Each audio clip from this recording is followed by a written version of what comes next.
You've been asking for years for more DNA testing to be done on this case because that DNA matches some human being out there.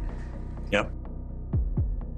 I think they can too, if they will do, I believe, what we think is important, and that's use the latest DNA technology, collaborate with these labs that are out there that have that capability, and then use the familial genealogy research, which is so successful in finding solutions to old cold cases. I think if they do that, there's a really good chance we can get it solved. I hope they do. John Ramsey, I hope the next time I interview you, it's going to be because there's been a break. Can DNA truly shatter the silence that has lasted nearly 30 years? Or is this just another move to divert attention from the truth? When John Ramsey called for new DNA testing with advanced technology, many believed it was a step toward finally solving the case. But the question remains, does he genuinely seek justice? Or is this simply a calculated distraction, steering the world toward a dead end? Especially when the initial crime scene evidence already pointed to a staged break in from the very beginning. Mistakes. That question, whether DNA can unlock this mystery, has haunted the JonBenét Ramsey case for decades. But before we even begin to examine the DNA evidence, we must go back to where everything began. Because this case wasn't ruined by DNA. It was ruined long before anyone ever uttered that word. It was broken on day one. The nightmare began on the morning of December 26, 1996. A cold winter morning in Boulder, Colorado. 6-year-old JonBenét Ramsey, a child beauty queen with big blue eyes and golden hair, was reported missing from her family's home. At precisely 10:52 am, Patsy Ramsey made the frantic 911 call, claiming her daughter had been kidnapped. Police arrived quickly. But instead of securing the scene and launching a focused investigation, what followed was a disaster, a collapse that would destroy this case forever. The Boulder Police Department was utterly unprepared for the gravity of this crime. This wasn't a city known for violent homicides. Boulder was a quiet, picturesque college town, home to professors, artists, and middle-class families. The officers had little to no experience dealing with a major murder case, let alone one involving a young child. And the cracks in their capabilities began to show immediately. From the very beginning, they made mistake after mistake errors that would sabotage every step of the investigation that followed. The first, and perhaps most devastating, mistake was failing to secure the crime scene. Instead of locking down the house and preserving it for forensic analysis, they allowed people to walk freely throughout the home. Friends, neighbors, even the family's pastor, were allowed to come and go without restriction. No one stopped them. No one understood the gravity of what was at stake. Inside the house, the situation grew even worse. Family members and visitors were moving around, touching surfaces, cleaning dishes, tidying up. They were not trying to obstruct justice. They simply didn't understand that every movement, every touch, could erase crucial forensic evidence. No officer intervened. No one demanded that the scene be preserved. In those critical first hours, irreplaceable evidence was lost forever. Then came another baffling lapse in judgment. The police didn't conduct immediate formal interviews with John and Patsy Ramsey. Instead of separating them and collecting their statements on the spot while memories were fresh, and before stories could change, they allowed the Ramseys to remain together, surrounded by friends and advisors. Precious hours slipped away, hours during which the truth could have surfaced. The forensic evidence collection process was delayed as well. Officers failed to gather physical evidence in a timely manner, allowing it to degrade or be contaminated beyond any usable state. The handling of the crime scene became more and more careless with every passing minute. But the most shocking mistake was yet to come. Inexplicably, the police allowed John Ramsey to roam freely around the house, unsupervised. He eventually went down to the basement alone and made a horrific discovery: the body of his 6-year-old daughter, strangled and covered in a white blanket. He picked her up, carried her upstairs, and placed her on the living room floor. In doing so, he unknowingly obliterated what remained of the fragile crime scene. That moment sealed the fate of this case. Nearly every piece of forensic evidence that could have led investigators to the truth was either destroyed, tainted, or rendered useless beyond recovery. Fingerprints were smeared. DNA was compromised. Any chance of reconstructing what truly happened vanished in that instant. The Boulder Police Department became a national symbol of investigative incompetence. Over the following months and years, their failures were dissected by journalists, forensic experts, and legal analysts. The mistakes were called some of the worst in American investigative history. Mistakes so severe they effectively doomed any realistic hope of solving the case. Had basic investigative procedures been followed, had the house been locked down, had outsiders been kept out, had forensic evidence been properly collected, JonBenét Ramsey might have received justice. The truth might have been uncovered. The killer might have been identified and prosecuted. Instead, this case became something else entirely. It became a grim example of what happens when inexperience, negligence, and poor decision-making collide at the worst possible moment. A little girl's life was lost. And with it, so was nearly every chance of bringing her killer to justice. As we begin to unravel the complex layers of this case, from debates about profile media campaigns, we must never lose sight of one simple, haunting fact. The investigation didn't fail because the crime was too difficult. It failed because the people entrusted to solve it broke it beyond repair. The failure of the Boulder Police Department didn't just compromise an investigation. It didn't just spark decades of public outrage and wild speculation. It silenced a little girl forever. Everything that followed, from the endless conspiracy theories to the obsessive focus on DNA, was built on this single, catastrophic foundation of failure. Contaminated evidence. After the investigation collapsed on day one, it seemed that the case had reached a dead end. But then, a glimmer of hope emerged: DNA. For many, DNA became the ultimate key. The last hope to unlock the truth that the police had failed to find. But that hope, as we will see, was built on nothing more than a fantasy. From the very beginning, every DNA sample in this case was tainted by the same foundational problem: contamination. When the Boulder Police failed to secure the scene, they didn't just destroy physical evidence. They destroyed the integrity of any DNA that might be collected later.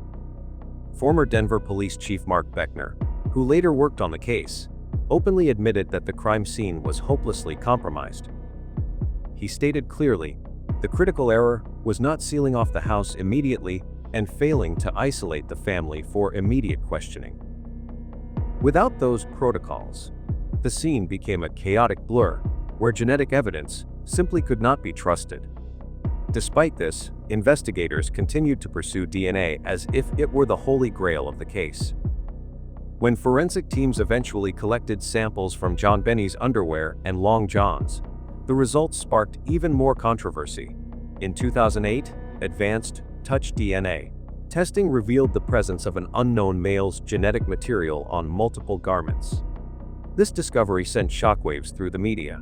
Many people believed it either proved an intruder was responsible or definitively cleared the Ramsey family. But here's the uncomfortable truth that most people ignored. Touch DNA is not the miracle solution it appears to be. Touch DNA refers to tiny amounts of skin cells left behind after even the briefest contact, sometimes as few as 7 or 8 cells. This type of DNA is notoriously unreliable and highly prone to accidental transfer. It can easily appear on clothing during the manufacturing process, through packaging, shipping, or even by store employees and consumers who briefly handle an item. In fact, there have been numerous documented cases where touch DNA wrongly implicated innocent people. One notable case involved a homeless man who was falsely connected to a murder simply because his DNA was unknowingly transferred by paramedics who had previously touched him.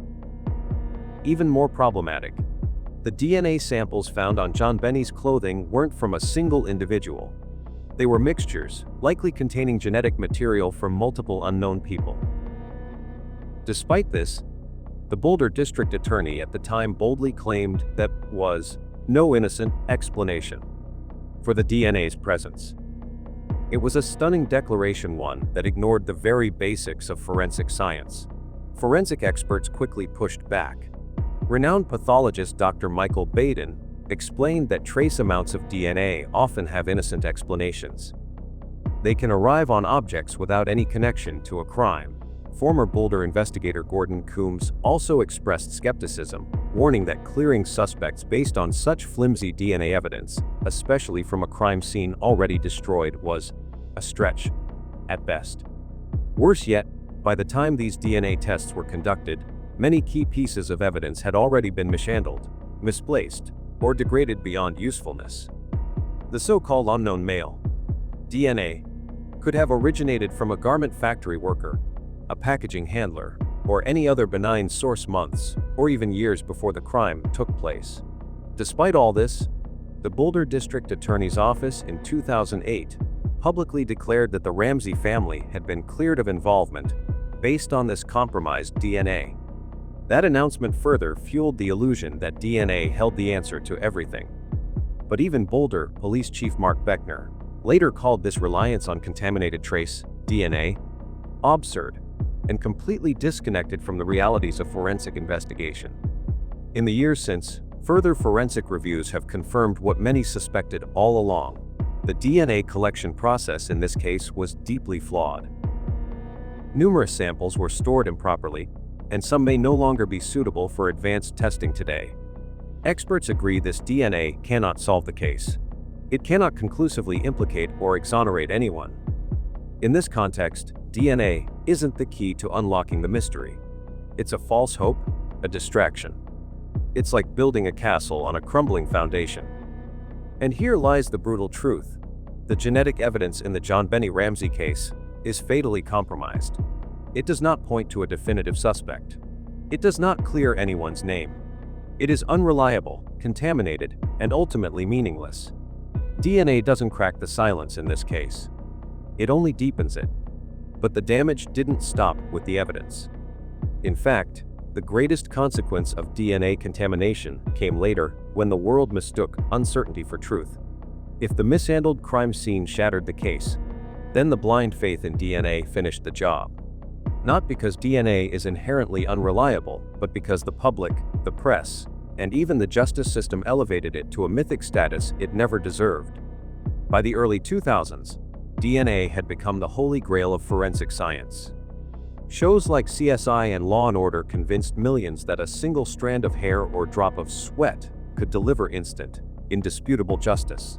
But the JonBenét Ramsey case exposed the dark side of that obsession. Once the presence of an unknown male DNA profile became public, media outlets ran with it. Headlines screamed, "New DNA evidence clears Ramsey's." Cable news anchors speculated endlessly about an unidentified intruder. And almost overnight, public perception shifted. The parents, once the primary suspects in the court of public opinion, were suddenly victims of a horrific break-in, all thanks to a few microscopic skin cells. But here's what the headlines never said: that DNA had no clear origin, that it was partial, that it was mixed, that it could have come from someone who never set foot inside the house. Instead, the public latched onto a narrative that felt cleanable and comforting. A monster came in. The parents were innocent. DNA proved it. This oversimplified myth didn't just distort the truth. It shut down meaningful questions. It made it taboo to re-examine the Ramseys. It turned skepticism into slander. And worst of all, it created a chilling precedent. That one contaminated trace of DNA could override everything else: behavioral evidence, timelines, motive, inconsistencies. Dr. Henry Lee, one of the most respected forensic scientists in the world, once said, "DNA is a powerful tool, but it's just a tool. You have to ask, where did it come from? When did it get there? Without those answers, DNA is just a clue, not a conclusion." But that nuance was lost on a public hungry for closure, and in that hunger, something even more dangerous happened: the weaponization of DNA in the media. The 2008 DA announcement didn't just proclaim the Ramseys innocent. It accused those who questioned them of chasing a false narrative. Journalists, who had once raised hard questions, were now framed as irresponsible. Detectives who followed their instincts were painted as biased. The result? Investigative paralysis. The case didn't move forward. It didn't move at all. And that's the real cost of placing blind faith in contaminated evidence. Not only does it obscure the truth, it silences it. In the end, the DNA in the JonBenét Ramsey case didn't just fail to provide answers, it buried the questions. But perhaps the cruelest irony is this: while the world debated sequences of A's, T's, G's, and C's, they forgot the child behind them. JonBenét became less a victim and more a symbol reduced to samples, swabs, and statistics. The chase for genetic clarity replaced the search for human truth. In the haze of science, the story became sterile. Forensics became a substitute for justice. DNA became a shield not just for the guilty but for the errors no one wanted to confront. And so, we must confront this. This case was never a mystery of genetics. It was a tragedy of decisions. A tragedy of failure. Because no strand of DNA, no matter how intact, can reverse the damage done by human hands that failed to act, failed to question, and ultimately, failed JonBenét Ramsey. Suspicions and stories. When the DNA failed to give a definitive answer, the silence of the case was quickly filled with noise, speculation, suspicion, and stories. In the absence of certainty, the world turned to possibility. And in the JonBenét Ramsey case, possibility was limitless. Everyone, it seemed, could be guilty. And everyone had a theory. From the very beginning, suspicion fell upon the people inside the house, the Ramseys. Patsy Ramsey was a primary target. Much was made of her pageant involvement with JonBenét, and her strong personality became a liability in the public eye.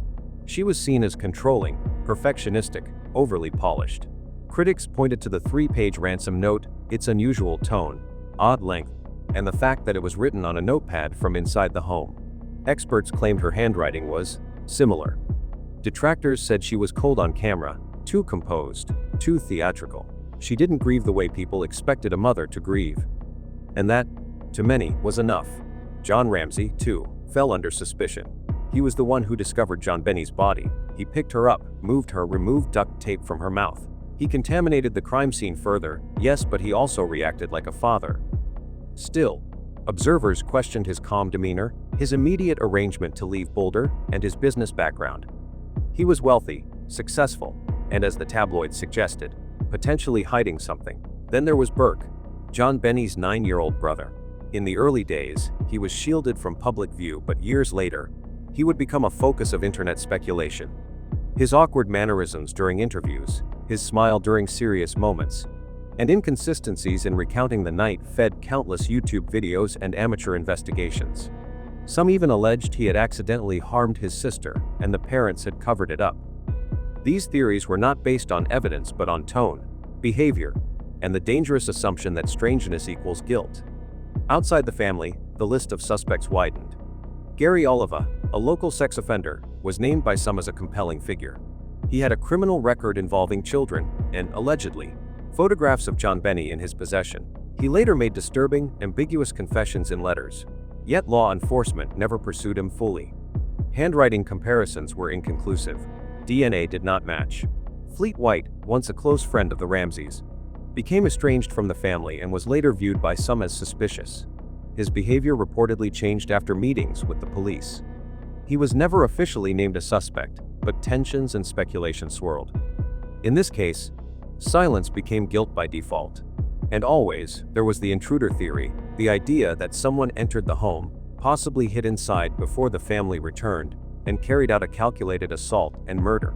Some pointed to the broken window in the basement, the suitcase below it, and the unidentified palm print.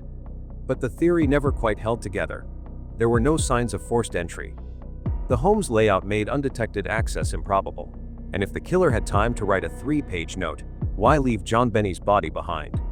Still, the public clung to any thread. The media fed on speculation. It wasn't just coverage, it was entertainment. Documentaries, tabloid specials, morning shows. The public became jurors without facts, judges without law. Patsy was called a stage mother. John was accused of fleeing. Burke became a meme. Every gesture, every phrase, every photograph became evidence in the court of public opinion. And through it all, one thing remained painfully clear. No one actually knew what happened. The myths took root. The Ramsey family was cast into roles: the cold mother, the manipulative father, the silent child. Facts mattered less than feeling. Behavior mattered more than forensics. And each narrative, once born, took on a life of its own. The police played their part. Leaks to the press. Selective releases. Investigative missteps packaged as certainty. Prosecutors and detectives clashed. Political pressure mounted. And the truth got lost in the chaos. When a child is murdered, the natural instinct is to look inward to suspect the parents. That instinct is not inherently wrong. But in this case, it became tunnel vision. And tunnel vision is the enemy of truth. The real tragedy was this: every time the public latched onto a new suspect, a new theory, or a sensational headline, the actual investigation drifted further away from reality. The deeper the speculation, the further we got from justice. Because in this case, no story ever stayed true. The truth was replaced by narrative, and the crime scene became a stage. In the absence of answers, the world filled the silence with suspicion. Suspects came and went. Narratives shifted. But the truth remained hidden beneath a web of noise. John Ramsey's fixation. In the years since JonBenét Ramsey's murder, few voices have echoed through the public discourse as persistently and as strategically as that of her father, John Ramsey. While the police investigation floundered, while public suspicion turned inward and outward in an endless loop, John began carving a different narrative. It was one grounded in science, bolstered by technology, and reinforced through media repetition. It was the idea that DNA, not testimony, not confession, not motive, would someday bring justice. And so began the campaign, a decades-long, deliberate effort to shift the focal point of the case from human error to genetic precision. From a compromised crime scene to the promise of forensics. From suspicion to sequence. In an exclusive interview with Ashley Flowers on the Crime Junkie podcast, John Ramsey recalled that Detective Lou Smith had once told him that the case was a DNA case, and that it would be solved through DNA. Ramsey echoed that belief throughout the conversation, reaffirming his confidence that DNA holds the key to justice. He had offered to pay out of pocket for modern testing, and accused Boulder authorities of either negligence or outright obstruction for not pursuing it further. Ramsey's insistence is emotional, urgent, and often persuasive. He presents himself not as a man running from suspicion, but as a father chasing justice with the only tool he believes still holds hope. And for many in the public, his resolve is compelling. But beneath that narrative lies a troubling question. Is this campaign truly about seeking truth? Or has it become a carefully curated distraction, one that reframes the story, reshapes the characters, and redirects the scrutiny? Let's examine the strategy. John Ramsey has long criticized the Boulder Police Department for its initial failures we've already explored in depth, but in recent years, he has shifted that criticism toward their reluctance to revisit the case, using advanced forensic techniques. In one televised interview, he explained how he approached outside laboratories himself and requested reanalysis of samples using methods like genetic genealogy, the same technology that helped identify the Golden State Killer. He's gone further, making public appeals, writing open letters, and appearing in exclusive specials. In one segment of the Vargas Reports, Ramsey is recorded saying, "There's a good chance DNA can solve this case. But the authorities have to be willing to try." He paints Boulder PD as inactive and evasive, and he casts himself as a proactive parent. He uses phrases like, "We want the truth, we'll pay for it," and "It's time." These sound bites are designed to win hearts and headlines, and they often do. But the key issue remains untouched in his campaign: the integrity of the crime scene. The same contamination and procedural failures that make any DNA sample unreliable are rarely mentioned in his statements. He does not clarify that the so-called unknown male DNA was retrieved from highly sensitive locations, the waistband of underwear, the fabric of long johns, after hours of evidence mishandling. In 2008, when the Boulder DA publicly cleared the Ramsey family based on this degraded DNA profile, experts across the country raised alarms. Dr. Michael Baden, a famed forensic pathologist, stated clearly that such trace amounts could easily have arrived via innocent transfer, Former Boulder investigator Gordon Coombs said exoneration based on this DNA alone was a stretch. Even former police chief Mark Better called the move absurd. Yet, John Ramsey rarely references these dissenting views. Instead, he repeats the headline, "The DNA clears us." The DNA is our path forward. The DNA is truth. But is it? In an era of true crime obsession and podcast-driven justice, narrative can be as powerful as evidence. John Ramsey, whether consciously or not, has mastered this medium. His story, that of a grieving father, wrongfully accused, clinging to science as salvation, is emotionally resonant. It shifts focus away from the 3-page ransom note, the behavioral inconsistencies, the failed polygraphs, and the chaos of the morning of December 26, 1996. By keeping the conversation on DNA, John Ramsey keeps it out of the living room, out of the basement, out of the bedrooms and relationships and dynamics within the house. DNA is clean. DNA is sterile. DNA is unburdened by emotion or intent. But it is also, in this case, deeply compromised. Every expert review of the JonBenét case has concluded the same: the samples are mixed, possibly degraded, and certainly collected from a scene that was not preserved. One well-documented forensic audit revealed that some items were stored improperly. Others were tested multiple times, with inconsistent results. And some key samples may no longer exist in a viable state. Moreover, the DNA doesn't match anyone. It doesn't match known offenders. It doesn't match convicted child predators. It doesn't match Gary Oliva. It doesn't match the Ramseys, and so it becomes not a clue but a void, a scientific echo chamber. Still, John insists. It will be solved by DNA, he says, again and again. So what is the purpose of this repetition? Some might say it's hope. Others might say it's control. In controlling the narrative and positioning DNA as the only viable path, John Ramsey steers the story away from the messier, more human terrain. He reclaims the role of victim, not suspect.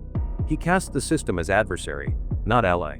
And he turns JonBenét's case from a question of motive into a waiting game for science.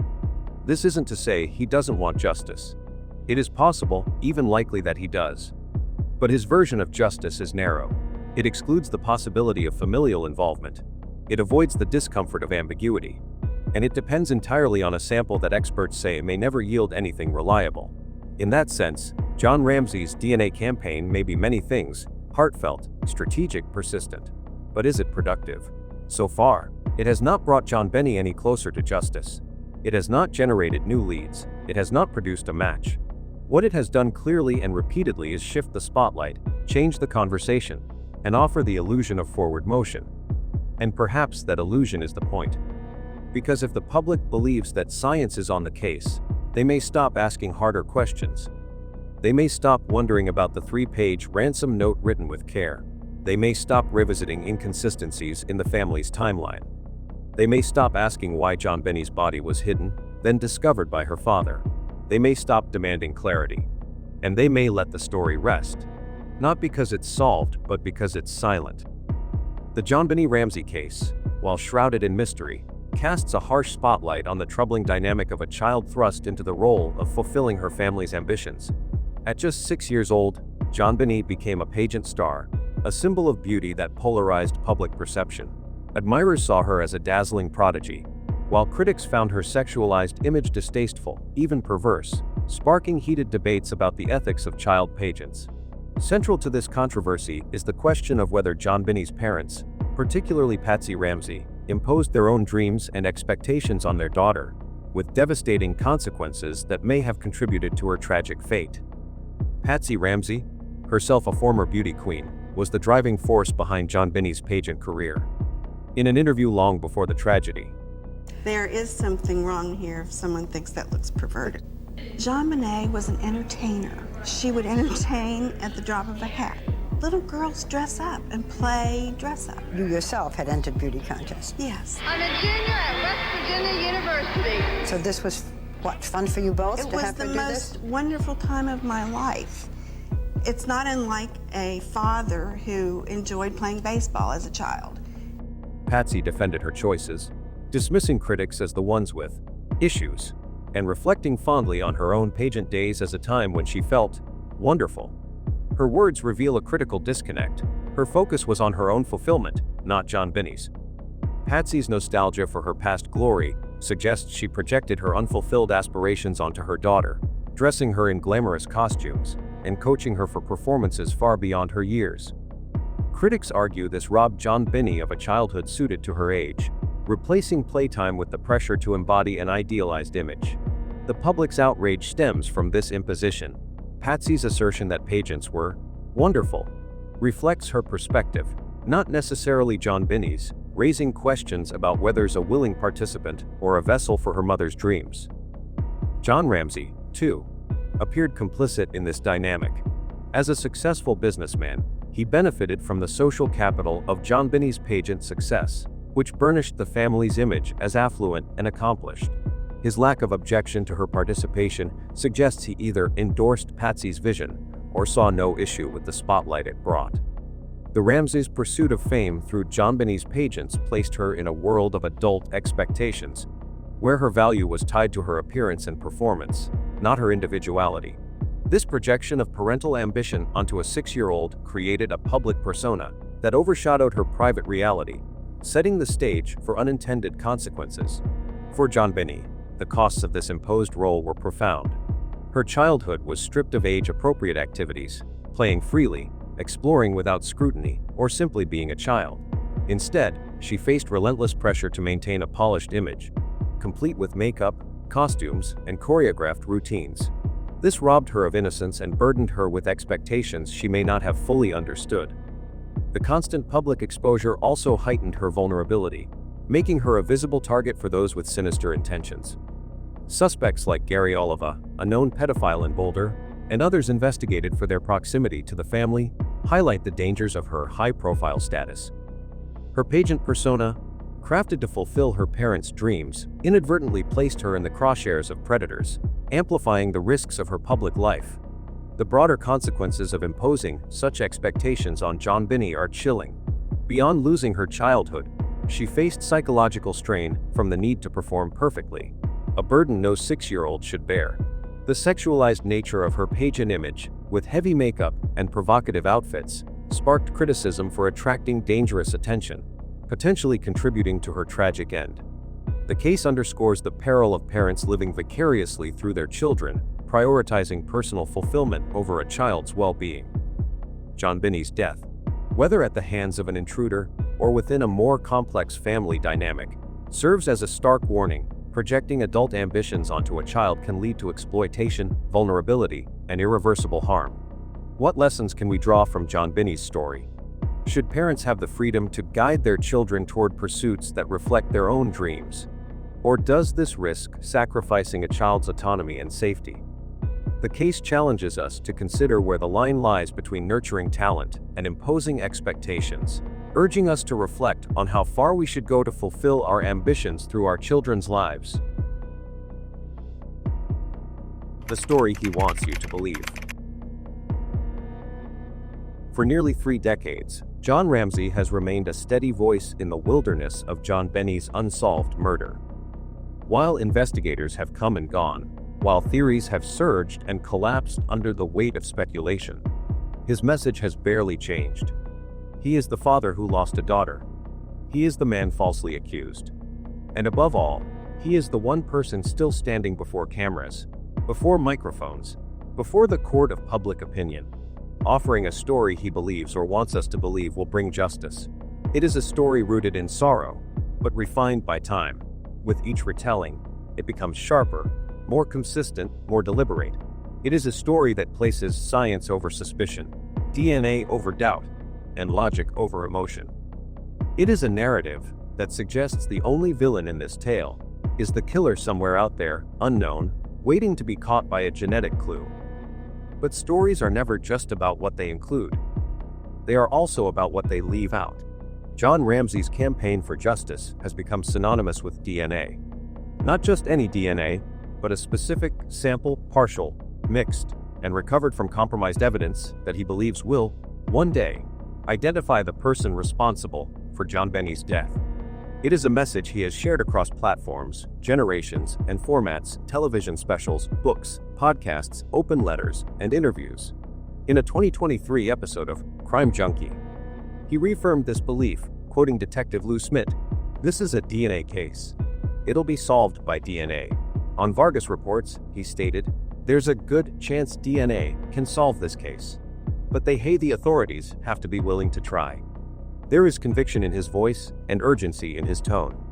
He is not passive. He is pushing. He is advocating. And his consistency is striking.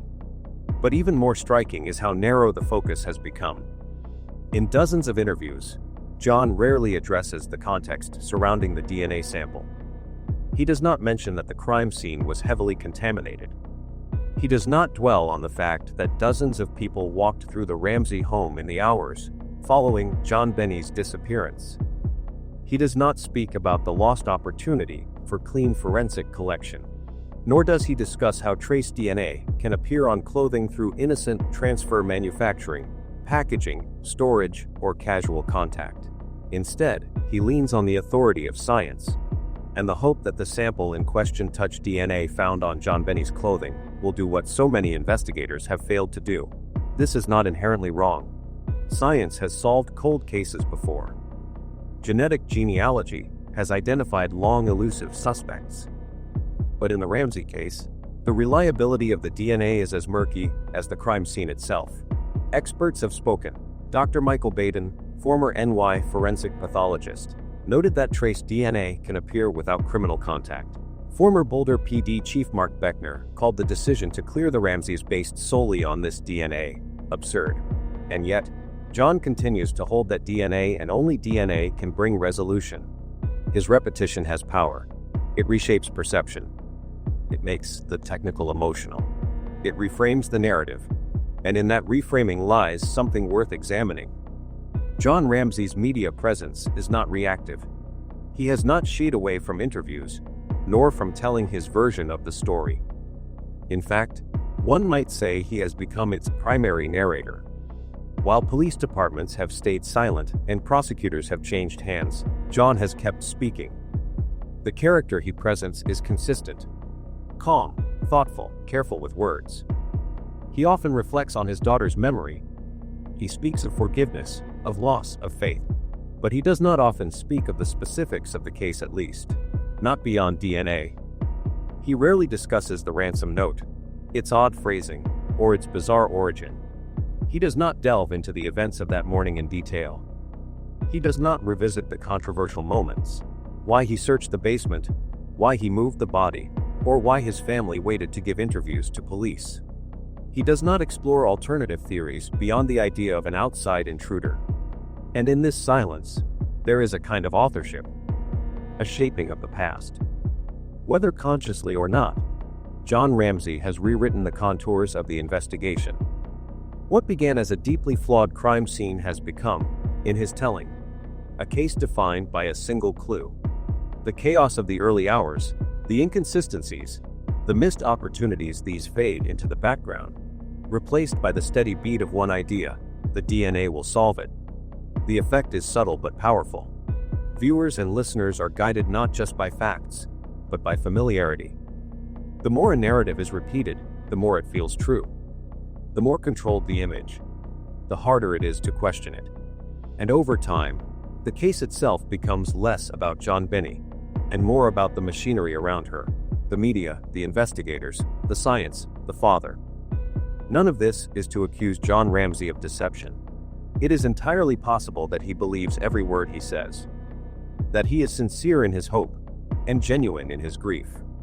But sincerity does not exempt a narrative from scrutiny, and in this case, the story he tells may be more than personal truth. It may be strategic. After all, controlling the narrative is the closest anyone has come to controlling this chaotic case. And if John Ramsey has managed to shape how the world sees him, his family, and the investigation, then perhaps that was always part of the objective. Not to deceive, but to define. What does it mean when the loudest voice in an unsolved case belongs to someone once considered a suspect? What happens when the narrative of a child's murder is shaped not by the courts, but by the media strategy of those closest to her? These are not accusations. They are observations.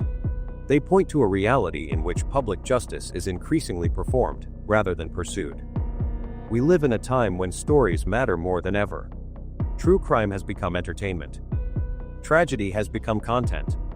And in that landscape, the ability to tell a compelling story can sometimes eclipse the need to solve the crime. Jon Ramsey has told his story. He continues to tell it. And it is a story that many find persuasive. But we must ask, is it the full story?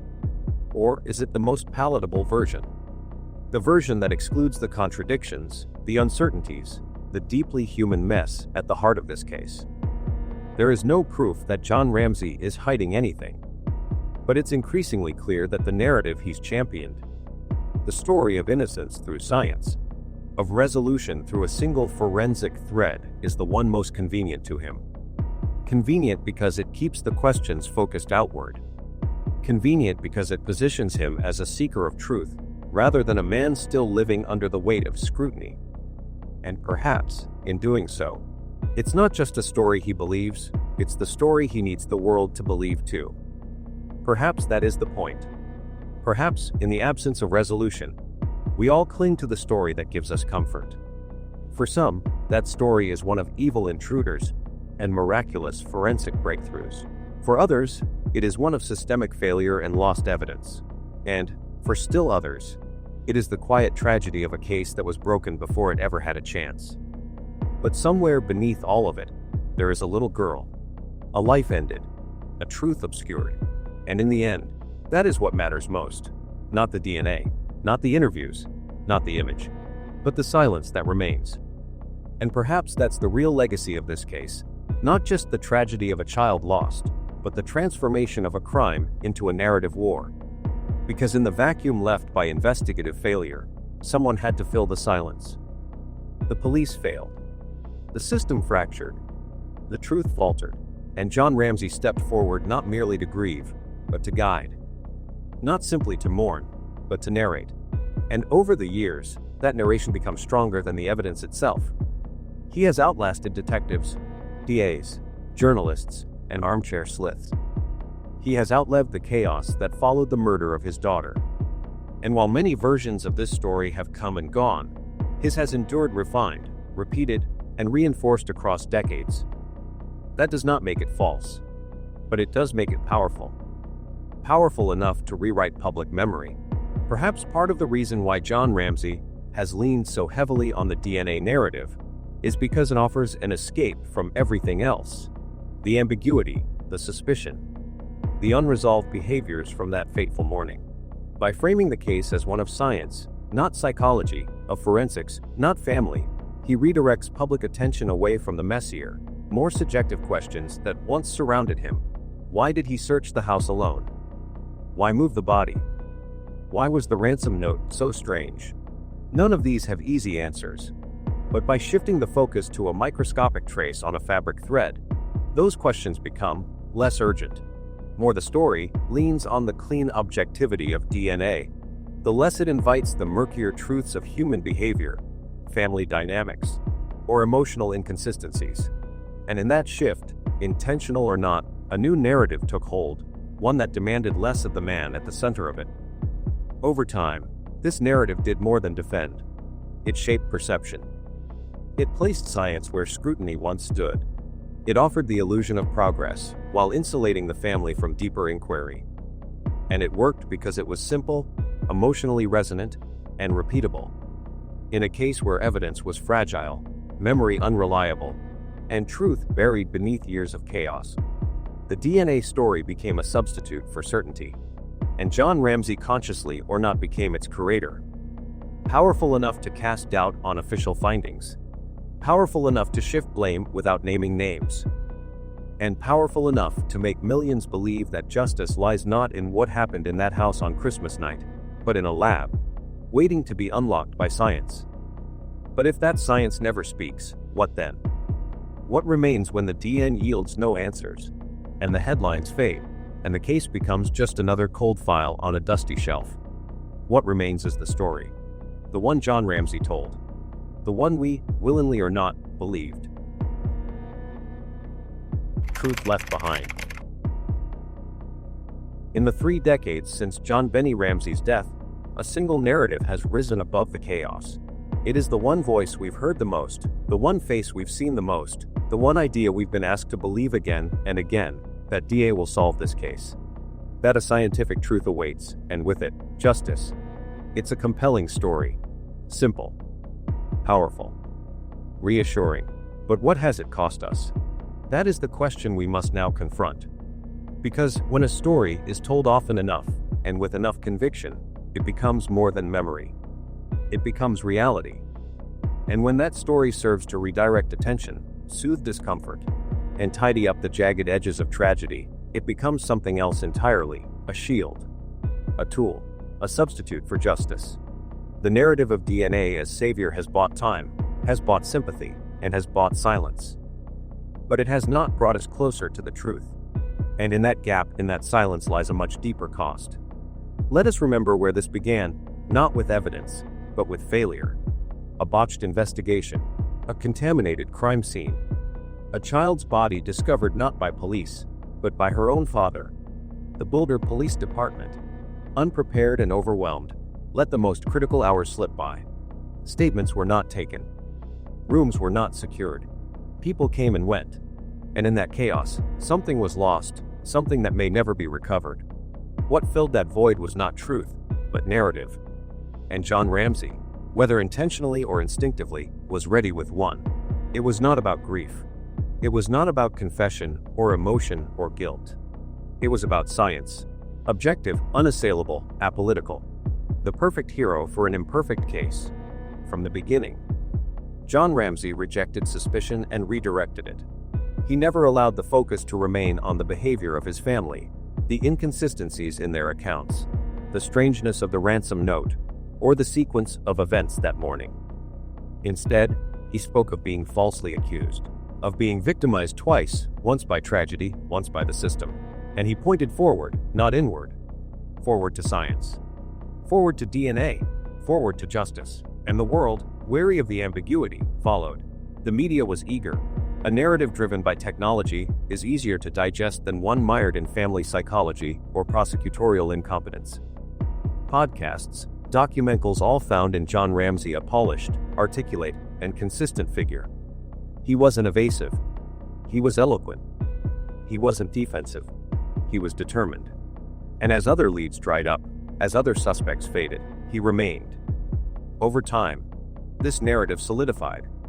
No longer was the Ramsey family one of interest. They became one of sympathy. They became crusaders, wronged by a broken system. DNA became the rallying cry, and John became its spokesperson. But in that shift, we lost something critical: scrutiny. We stopped asking hard questions. We stopped demanding uncomfortable answers. We stopped revisiting the flaws not just in the investigation, but in the family's own timeline. And we allowed one man's version of the case to define the entire national memory of it. This is not to suggest that John Ramsey has lied, but the story he tells, the one centered on a partial, degraded DNA profile, has taken up so much space that there is little room left for anything else. Other evidence, other questions, other possibilities. And this imbalance comes with a price. It means the public has been lulled into believing that resolution is just around the corner. If only the lab work gets done. It means energy has been spent pushing for more testing, rather than more accountability. It means justice has been delayed not by lack of effort, but by over-reliance on a single thread. Even worse, it has created a kind of psychological closure. If the case rests with DNA, then there is no need to look at behavior, at motive, at emotion. The case becomes bloodless, clean, stripped of all its human mess. But JonBenét was not bloodless. Her death was not clean. It was brutal, personal, intimate. And no amount of scientific framing can erase the emotional truth of that crime. What's more, the DNA narrative has cast suspicion not just on others, but on the public itself. If we continue to question, we are seen as conspiracy theorists or heartless critics of a grieving family. If we look beyond the boundaries of John Ramsey's version, we are told we are invading privacy, dishonoring memory, or chasing ghosts. This social pressure has worked. The vast majority of recent media coverage aligns with Ramsey's viewpoint. He is interviewed with warmth, with trust, with admiration. His perspective is treated not just as one version, but as the definitive one, and so the case stalls. There are no new suspects, there are no new breakthroughs. There is no trial, no confession, no accountability. Only the steady beat of a single phrase. It will be solved by DNA. But what if it isn't? What if the DNA is inconclusive forever? What if it was never reliable to begin with? What if the key to this case was never genetic, but human? What if the truth was never in the lab, but in the house? We may never know, because the longer this narrative continues, the harder it becomes to reverse. Public memory hardens. Official channels close. New generations grow up hearing only one side. And the little girl, at the center of it all, fades further and further into abstraction. She becomes a symbol, a headline, a photo, a trigger for internet debates, but not a person. That is the cost of a story. A story that may comfort or protect the family. A story that may shield the public from facing something darker, but not a story that brings justice. And that cost is not theoretical. It is real. It is measured in years lost, in truths unspoken, in justice unserved. We know the case is unsolved, but what is perhaps more tragic is that it is unpursued. Not in the courts, not in the press, not in the public imagination. It has been sealed off not by finality, but by fatigue. Not by resolution, but by repetition. And the deeper tragedy is this: it may have been avoidable. If the investigation had been handled properly, if the public had been given all the facts, not just the polished ones, if the story had not become the goal. We cannot rewrite the past, but we can resist letting one version of it go unquestioned. We can make space again for discomfort, for doubt, for possibility. Because truth is not clean. It is not scripted. And it is rarely comforting. But it is necessary. And if we truly want justice for JonBenét, we have to be willing to leave the story behind and face the silence for what it really is. Not closure, but avoidance. Not truth, but the cost of refusing to look closer. The evidence we chose to forget. There is a certain seduction to DNA, the idea that truth lives in the microscopic, that guilt or innocence can be measured in strands of genetic code. But what happens when that code runs dry, when the molecule does not speak, or speaks in riddles?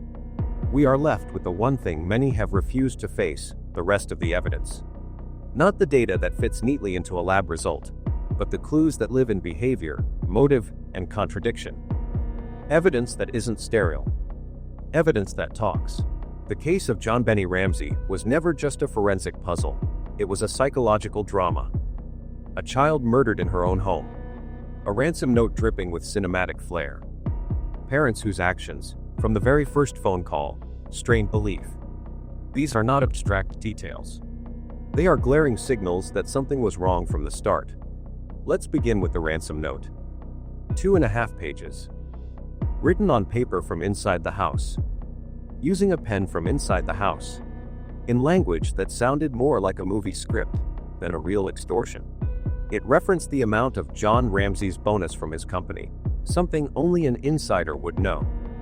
It was signed by a foreign faction, a term so contrived it bordered on parody. And yet, instead of treating it as the possible work of a staged scene, investigators were discouraged from pressing too hard in that direction. Then there's the 911 call. Patsy Ramsey's voice, panicked but strangely composed. Her tone fluctuating. The phone not fully hung up at the end. What followed, background audio, that some experts claim includes a child's voice, contradicted the assertion that JonBenét was already missing or dead. But when questions were raised, the response wasn't clarity. It was pushback. From the start, the Ramseys lawyered up. Within days, they refused individual police interviews. They hired a media consultant. They appeared on CNN before appearing for full police questioning. They controlled the narrative with precision, and the police, facing immense public scrutiny and internal dysfunction, let them. There were also timeline inconsistencies, accounts that shifted, behaviors that didn't match the gravity of the situation, and most damning of all, a crime scene that seemed almost designed to mislead. JonBenét was found in a basement room. Her father claimed to discover her there hours after the police had already been in the home. But somehow, that room was missed or ignored by law enforcement for hours. When John Ramsey found her, he didn't preserve the scene. He carried her upstairs. Contaminated evidence, altered positioning, destroyed context. All of these choices, both by the family and the police, have explanations. But explanations aren't answers, and in a case like this, the difference matters. The truth is, we didn't just overlook these pieces of evidence. We chose to forget them. We buried them beneath the clean promise of DNA. But DNA has never explained the ransom note. DNA didn't write 2.5 pages of melodramatic prose in a home where time was supposedly ticking away. DNA didn't misplace a child's body for 7 hours. If this case is ever to move forward, it will not be through a breakthrough in genetics. It will be through a reckoning with the human elements we pushed aside. Because murder is not committed in a test tube. It is committed by people. With hands. With words. With emotion. And if we stop listening to those elements, we stop pursuing the truth. Justice for JonBenét won't come from a miracle molecule. It will come from remembering what we already saw. And choosing, finally, not to look away. The story of JonBenét Ramsey is no longer just a murder case. It is a mirror. A reflection of how America responds to horror when it enters through the front doors of a privileged home, wrapped in Christmas bows and silence. It is a reminder of what we choose to see, what we choose to ignore, and what those choices reveal about us. More than 2 decades have passed, and still, the case remains unresolved, not just in the courtroom, but in the conscience of a nation. We have long accepted the notion that this is a cold case because the evidence has grown old. But that is not entirely true. The evidence didn't grow old. We let it rot. When a society clings to a single narrative for too long, it stops being a story and becomes a myth. And myths are powerful, not because they are true, but because they are repeated. The myth in this case is that justice for JonBenét is elusive because it is hidden in the complexities of forensic science. But the deeper, more unsettling truth is that justice may be elusive because we have stopped demanding it. Let's step back and consider the arc of this tragedy. A 6-year-old girl found dead in her family's basement on Christmas morning. A ransom note, written with chilling flair, inside the house, with the family's own pen and paper. A crime scene contaminated. A police force crippled by inexperience and pressure. A family that swiftly lawyered up. A national audience mesmerized. From the beginning, there were 2 victims, JonBenét and the truth, and over time, it has become harder to separate them. The media has played its part. What started as curiosity evolved into spectacle, and then into fatigue. The American appetite for mystery turned into exhaustion. News cycles moved on. Investigative journalism gave way to anniversary specials. Documentaries recycled the same quotes, the same footage, the same still unsatisfying answers. And in the absence of closure, the narrative defaulted to comfort. DNA will solve this. The case is just waiting for technology to catch up, but cases do not solve themselves. Justice is not delivered by default. It requires effort, focus, courage, and perhaps most of all, the willingness to look again honestly, and without preconception. What remains most disturbing about the case is not what we do not know, but what we know and have chosen to bury. The behavioral inconsistencies, the timeline gaps, the strange presentation of the ransom note, the decisions made in the hours after JonBenét's body was found. These are not gaps caused by time. These are choices, deliberate or not, that have shaped a national blind spot. And still, a question looms: why? Why has there been such reluctance to revisit these leads? Why did the media pivot from scrutiny to sympathy? Why did the justice system stop pushing? Some argue it's compassion, that the family has suffered enough. Others suggest it's pragmatism, that there simply isn't enough to prosecute. But these answers skirt the larger truth. The case of JonBenét Ramsey has become a parable about status, media, and the power of narrative to insulate those who control it. In a country that so often prides itself on justice for all, JonBenét's case asks us, who gets the benefit of the doubt? Who gets the spotlight? Who gets protection? And who gets forgotten? The child at the center of this story has, in many ways, been lost beneath the spectacle. Her name has become a hashtag. Her image, an icon. But the real JonBenét, the human being, the daughter, the sister, the child is harder to locate in our memory. The more we discuss the case, the less we seem to remember her. And perhaps that is the greatest injustice. Not that her killer walks free, but that her story was rewritten in real time, reshaped, refocused, diluted until it was no longer hers. So what now? If justice is still possible, it will not come from a miracle database or a sudden confession. It will come from a renewed willingness to sit in the discomfort of the facts as we have them. To question again what was once unquestionable. To hold those in power, be it family, police, or media, accountable for their roles in obscuring the truth. It is not too late. Cold cases are solved every year, but they are not solved by waiting. They are solved by digging, by refusing to accept easy answers, by rejecting the temptation to look away. We must reframe what justice means in this case. It may never look like a courtroom conviction. It may never have a definitive end. But it can mean restoring JonBenét's humanity, recentering her in the conversation, resisting the gravitational pull of myth. We can start by remembering what was lost. We can continue by asking why it was allowed to be lost. And we can honor her not by retelling the same old story, but by refusing to settle for it. Let us not remember JonBenét Ramsey as an unsolved mystery. Let us remember her as a child failed by a system, by a story, and by a nation that stopped asking questions too soon. Because justice is not a moment. It is a movement. And the movement begins when we choose to look again. Even when it hurts. Especially when it hurts. If this case teaches us anything, it is that truth doesn't just vanish. It is buried. Layered beneath bad decisions, public pressure, and convenient excuses. To recover it, we must dig not just into the facts of the case, but into the systems that allowed those facts to be mishandled. To the investigators, journalists, citizens, and especially to the next generation, let this be the line in the sand. We will not inherit the apathy. We will not accept the silence. We will not let the myth eclipse the child. Because JonBenét's story deserves more than retellings. It deserves resolve. Because justice delayed is not justice denied, it is justice abandoned. And we, as a society, have a choice to make: a continue to let this case collect dust on a shelf? Or do we finally face the hard questions, challenge the long-held assumptions, and reignite the investigation with clarity and integrity? JonBenét Ramsey is not a headline. She is not a mystery to entertain. She is a child who deserved protection, truth, and above all, justice. Let her legacy not be one of silence. Let it be the rallying cry that changed everything. So, where do we go from here? JonBenét Ramsey is not just a name etched into America's obsession with true crime. She was a little girl, full of wonder, taken too soon.